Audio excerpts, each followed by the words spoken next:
안녕하세요. 사회문제 탐구 질적 연구 방법에 대한 수업을 시작하도록 하겠습니다. 자, 전 시간에 배웠던 건 양적 연구 방법이었고요.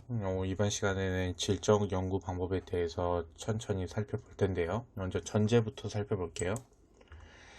자, 사회문화 현상은 자연현상과 달리 주관적 요인의 영향을 받는다라고 생각을 하고 있습니다. 자, 질적 연구 방법, 그러니까 이 전제라고 하는 것은 뭐냐면 사회문화 또는 사회 문제를 연구할 때는 양적 연구 방법을 사용해야 된다, 또는 질적 연구 방법을 사용해야 된다 라는 주장이 있을 수 있잖아요.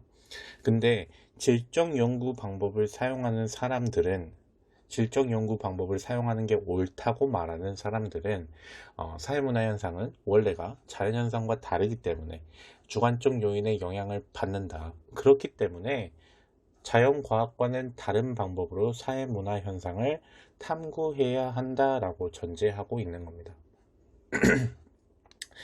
그래서 양적 연구 방법에서와는 다르게 방법론적 이원론이라고 되어 있습니다.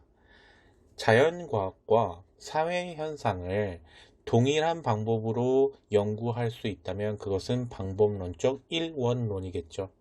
근데 지금 질적 연구 방법 같은 경우에는 사회문화 현상과 자연과학은 방법론적으로 다르게 연구되어야 한다. 그래서 방법론적 이원론이라고 말을 하게 됩니다. 그 다음에 질적 연구 방법의 목적 한번 살펴볼게요.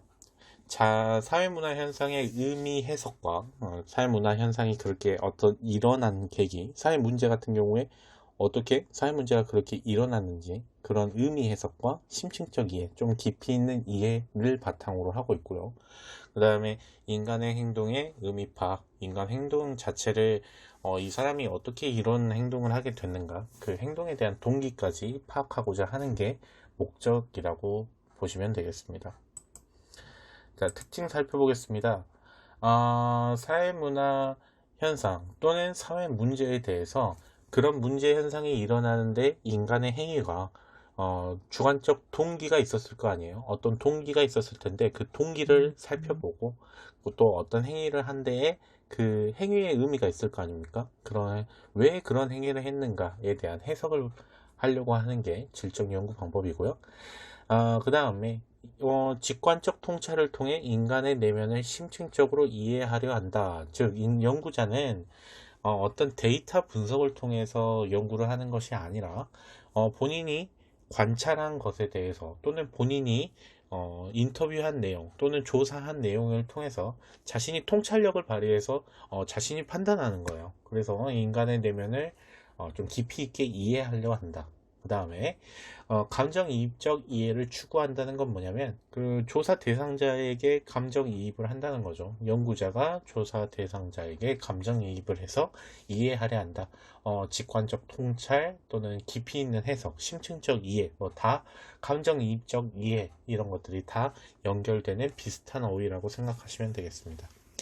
또한 일기, 편지, 대화록, 관찰일지 등의 자료를 중시한다라는 거예요. 이게 비공식 자료라고 하는데 공식 자료가 아닌 그냥 어떤 개인의 일기도 자료로 사용될 수 있고, 질적 연구에서는 오히려 그런 자료들이 동기나 깊이 있는 이해를 하기에는 훨씬 더 좋은 자료이기 때문에 그런 자료를 중시한다는 뜻입니다. 자, 그 다음에 장점 한번 살펴볼게요. 자, 장점과 단점 나와 있습니다. 장점은 당연히 심층적 이해가 가능하다. 계량화하기 어려운 영역도 연구 가능하다. 계량화가 어렵다면 뭐가 힘든가요? 실험적 연구가 힘들잖아요. 계량화가 어렵다면. 그렇기 때문에 양적 연구 방법은 계량화가 어려운 영역은 연구하기가 어렵다는 게 단점이었잖아요. 대신에 심층적 이해가 하는 질적 연구 방법 같은 경우에는 계량화가 어려운 것도 가능하다는 거죠, 연구가. 단점과 장점이 질적과 양적에서 서로 교차되는 모습을 볼 수 있을 겁니다. 자, 보시면 그 다음에 단점 한번 봐볼게요. 주관이 개입될 가능성이 크다. 아무래도 주관적 이해를 바탕으로 하고, 또는 연구자가 깊이 있게 그 연구 대상자에게 그 감정이입을 해서 연구를 진행하기 때문에 주관이 아무래도 개입될 가능성이 크겠고요. 일반화된 지식 법칙 발견이 어려움. 자, 일반화된 지식 법칙 발견을 위해서는 우리가 양적 연구 방법을 사용한다라고 이렇게 알고 있잖아요. 객관적인 계량화를 통해서 또 객관적인 연구, 실험을 통해서 우리는 일반화된 지식을 만들어낸다 라고 했었으니까요. 그러면 반대로 질적 연구 방법에서는 일반화된 지식 법칙 발견이 어렵다는 게 단점으로 나타나고요. 자, 그 다음에 사회 구조나 제도적 측면을 소홀히 할 가능성이 있다. 자, 이거는 우리가 좀 사회 문제를 바라보는 관점이라는 단원에서 배웠을 때 거시적 관점, 미시적 관점에서 나왔던 미시적 관점의 단점하고 똑같다고 보시면 돼요. 아무래도 조사 대상자에게 깊이 관여를 하고 또는 어떤 집단에 대해서 본인이 참여해서 관찰을 하다가 보면 그 개인의 초점을 맞추게 되거든요. 아무래도 미시적으로 살펴볼 수밖에 없다는 거예요. 그래서 거시적 측면에서와는 다르게 사회 구조나 제도적 측면을 소홀히 할 가능성이 있다는 게 단점으로 드러날 수도 있습니다. 자, 연구 절차 바로 살펴볼게요. 자, 문제 인식 및 연구 주제 선정은 똑같습니다. 뭐 양적이나 질적이나 이 문제를 인식하고 연구 주제를 선정해야 되는 건 같죠. 자, 연구자의 주관이 개입되어 연구자의 관심으로부터 연구 주제를 선정한다. 대신에 여기에 가설 설정은 없습니다. 자, 가설 설정이 필요한 이유는 어떠한 가설로부터 시작을 해서 그 가설이 맞는지 틀린지를 판명해서 가설이 옳다면은 그걸 우리가 수용을 해가지고 그거를 일반화 절차를 거치게 되는데 지금 가설 설정이 없잖아요. 일반화 절차를 거치는 게 아니거든요. 이거는 엄밀히 말하면 좀 해석적 연구 방법이라고 보시면 돼요. 해석적 연구라는 말을 쓰는데 어떤 현상을 보고 그거를 관찰하면서 그거의 의미를 찾아내는 게 질적 연구 방법이기 때문에 어떤 선입견을 가지고 들어가지는 않습니다. 가설을 세워놓고 들어가지는 않습니다. 그렇게 생각해 주시고 연구 설계 부분도 크게 다르지는 않지만 그 방법에서 차이가 좀 있어요. 일단 연구 설계를 한다는 것은 세부 실행 계획을 구상한다는 것이죠. 자료 수집 방법, 자료 분석 방법, 연구 기간 등을 결정해서 구체화한다. 이게 연구 설계에서 하는 일인데 질적 연구 방법에서는 면접법이나 참여 관찰법을 통해 자료를 수집한다 라고 되어 있습니다. 양적 연구 방법에서는 뭐가 있었나요? 그렇죠. 실험법이 있었죠. 또 뭐가 있었나요? 질문집법이 있었죠. 계량화하기 좋은 방법이에요. 그것들은. 자, 면접법이라는 것은 쉽게 말하면 인터뷰한다고 생각하시면 되고요. 참여 관찰법은 그 말 속에 방법이 다 들어있습니다. 참여. 어떤 조직이나 어떤 나라 또는 어떤 문화에 참여를 해서 관찰하는 방법이에요. 참여 관찰법입니다. 자, 이런 것들은 면접을 하는 거나 참여 관찰법들은 심층적 이해가 가능하겠죠. 좀 약간 연결을 시켜서 생각을 하시면 쉽게 이해하고 머릿속에 깊게 남을 것 같아요. 자, 그 다음에 자료 수집 및 해석이라고 되어 있는데요. 면접법이나 참여 관찰법을 통해 심층적 자료를 수집한다. 아까 말했던 거랑 크게 다르지 않기 때문에 그냥 넘어갈게요. 여기는 비공식적 자료의 수집도 중시한다. 아까 말했죠. 뭐 일기라든지 어떤 개인이 적어놓은 일지라든지 뭐 이런 것들이 비공식적 자료가 될 수 있겠습니다. 이런 게 중요하고요. 자료 수집 후 직관적 통찰과 연구자의 통찰력과 감정이입적 이해를 통해 자료를 해석하고요. 뭐 객관성이 크게 드러나지 않죠. 여기는 뭐 객관적으로 정확한 어떤 기준에 의해서 분류를 하고 해석을 하는 게 아니라 연구자가 직관적 통찰과 감정이입적 이해를 통해서 자료를 해석하는 거고, 자, 그 다음에 자료 수집과 분석 과정에서 연구 문제와 관련된 여러 가정들을 계속 형성하고 수정하면서 재해석한다.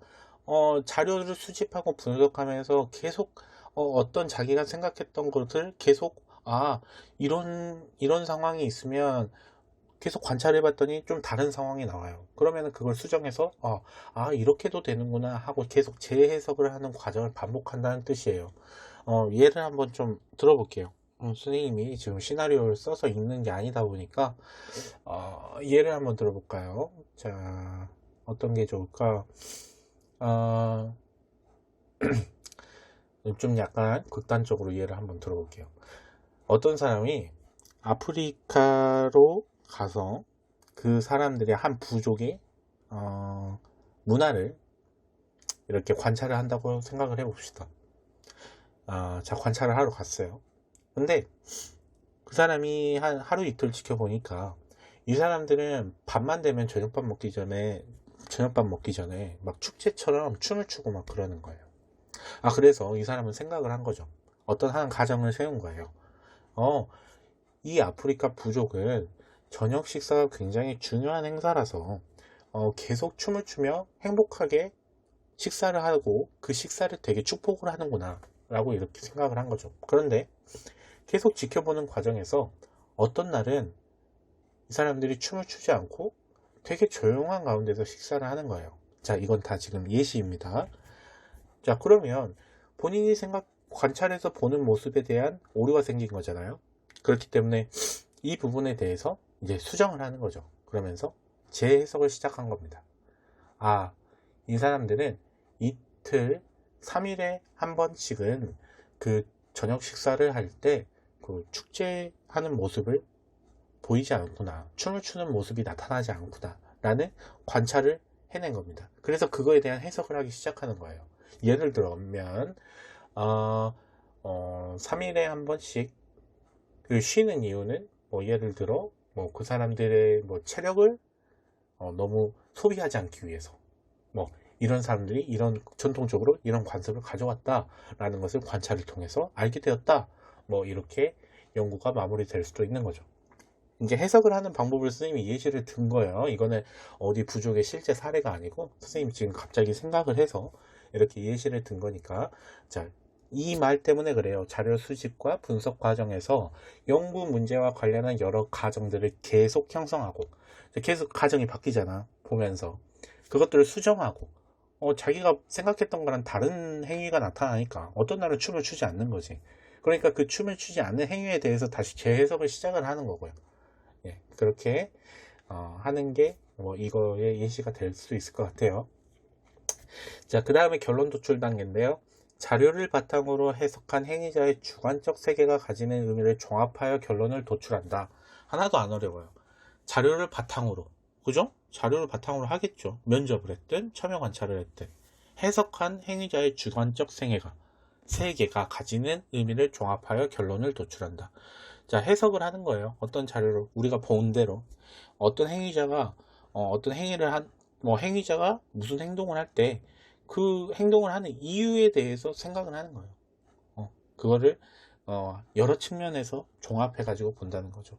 한 사람이 길을 가다가 길을 가다가 꼭 한 번씩은 점프를 한다고 해봐요.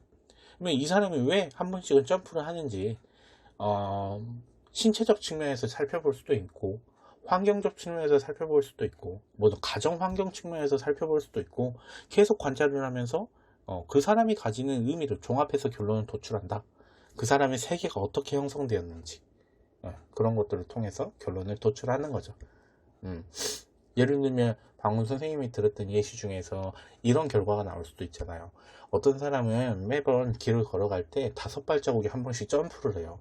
5발자국에 한 번씩 점프를 해? 굉장히 특이한 현상이죠. 그러면 이 사람이 왜 그럴지를 이렇게 막 살펴보는데 이 사람이 신체적으로 다리에 쥐가 갑자기 5발자국에 한 번씩 쥐가 나가지고 그런 건 아닌 것 같아. 그러면 뭐 때문일까?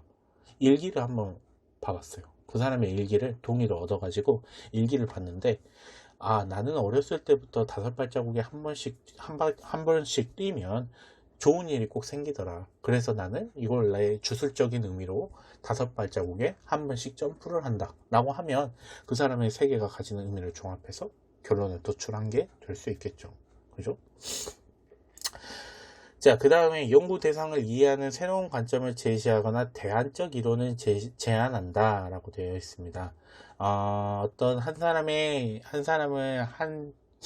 또 한 사회의 어떤 현상에 대해서 관찰을 할 때 어떤 실험을 통해서 일반화되는 과정을 거치지 않기 때문에 어떤 관점에 따라서 연구자의 관점에 따라서 다른 결과가 나올 수도 있잖아요. 다른 해석이 나올 수 있어요. 그렇기 때문에 여러 가지 이론들이 한 번에 제시될 수 있는 겁니다. 그래서 사실은 질적 연구 방법은 다른 말로 하면 해석적 연구 방법이라고 생각을 하시면 돼요. 해석을 하는 겁니다. 어떤 현상에 대해서 관찰해서 그 관찰한 행동을 보고 해석을 한다라고 생각하시면 돼요. 우리 사회문제 탐구에서는 이거를 이 방법을 통해서 굉장히 많은 실험 설계를 할 수 있을 것 같아요. 실험 설계라고 하면 안 되겠구나. 이거를 연구 설계를 할 수 있을 것 같아요. 왜냐하면 학교 폭력 문제라던가 또는 뭐 정보사회에서 나타나는 문제들은 질적 연구 방법을 통해서 깊이 있는 자료를 수집할 수가 있어요. 예를 들어서 학교 폭력 피해자에 대한 면접을 실시를 한다거나 또는 학교 폭력이 자주 일어나는 학교에 우리가 참여해서 몰래 참여해서 관찰을 한다거나 뭐 이런 방법들로 우리가 좋은 자료, 해석적 자료들을 얻을 수가 있거든요. 예. 그래서 사실은 저희가 사회문제 탐구를 할 때에는 대부분은 양적 연구 방법을 통한 가설을 세우는 그런 양적 연구 방법을 통한 연구를 지향합니다. 예. 하지만 선생님은 구분하지 않을 거예요. 우리가 계획을 세울 때 질적 연구 방법이 적합하고 좋으면 질적 연구 방법으로 해도 좋습니다.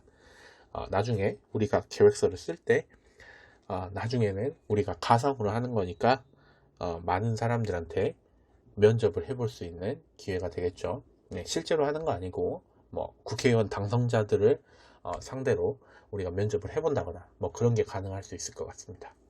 네, 오늘 수업은 일단은 여기까지만 하고 줄이도록 할게요. 감사합니다.